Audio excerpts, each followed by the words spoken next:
سپک چې مالدار شي خواله مور ځه چې دا سپک ته بدل شوی دی. دروند دی حالات یې نه بدلوي. دروند دی حالات یې نه بدلوي.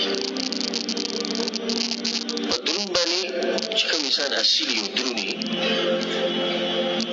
او تربیت یې اوچت شوی دی په غریبۍ کې نه خرابېږي او دی په مالدارۍ کې اخلاق نه ګډوډ کوي.